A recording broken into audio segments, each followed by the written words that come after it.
शिरूर तुम्ही इकडे येत आहे सर शिरूर आनंदपालच्या नायरा पेट्रोल पंपावर आहोत.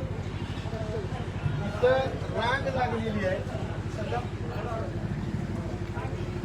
रांग लागलेली आहे त्यांची शेतकऱ्यांच्या आत्मशागतीचा पिरियड आहे. जून तोंडावर आलाय. कधी पेरण्या सुरू होऊ शकतात. अशा परिस्थितीत अनेक पंप तिथं बघा ट्रॅक्टर सगळी रांगच रांग आहे आणि कधी म्हणजे पेरण्या तोंडावर आलेल्या आहेत. अनेक शेतकऱ्यांची मशागत राहिलेली आहे इथे. आज अशा परिस्थितीमध्ये अनेक पंपावर हजारोच रुपयाचं डिझेल दिलं जात आहे. इथं योगायोगानं नयारा आहे आणि स्थानिक माणूस आहे. रिस्क घेऊन त्यांनी देत आहे. ही एक चांगली गोष्ट आहे. मी त्यांचं अभिनंदन करतो. पण परिस्थिती अशी आहे आता याच्या व्यतिरिक्त शिरणपळमध्ये कुठल्या पंपावर मिळाले? शिरणपळमध्ये अनेक पेट्रोल पंप आहेत परंतु कुठल्याच पेट्रोल पंपावर डिझेल पेट्रोलचा साठा शिल्लक नाही, मिळत नाही. लोदग्याला, निलंग्याला, देवणीला बहुसंख्य ठिकाणी एक तर साठा नाही किंवा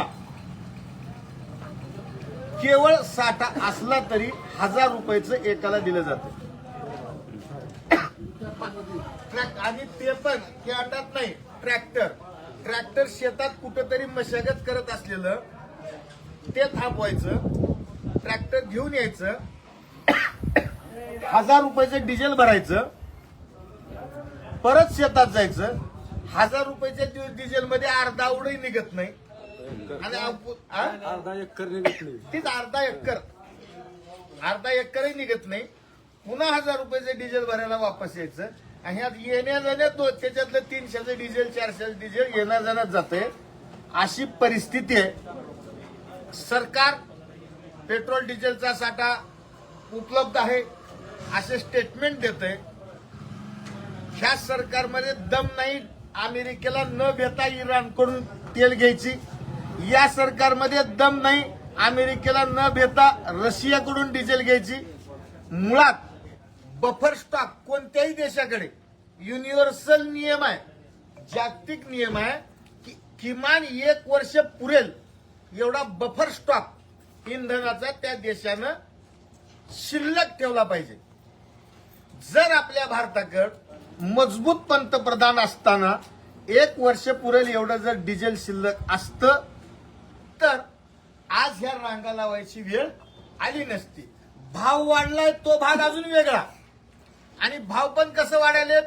आज 3 रुपये, 4 दिवसांनी 3 रुपये, एकदम 10 रुपये वाढवा की. पण नीट तर द्या. पण तू कोणतीच दया ह्याला काय संसार न केलेल्या माणसाला बाकीचे जे संसार उद्ध्वस्त होऊ लागलेत का नाही ह्याची पर्वा करायचं काही कारण नाही.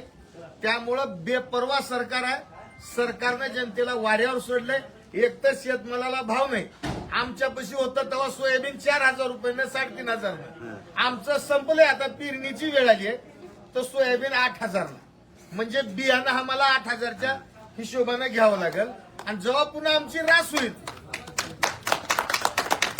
तेव्हा पुन्हा 3000 आणि 4000 सोयाबीन. कारण बघलं ना आम्ही गेल्या 10-12 वर्षापासून जेव्हापासून ही पनौती सरकार आलंय तेव्हापासून देशामध्ये शेतकऱ्याला मरण्याशिवाय दुसरा पर्याय ठेवला नाही.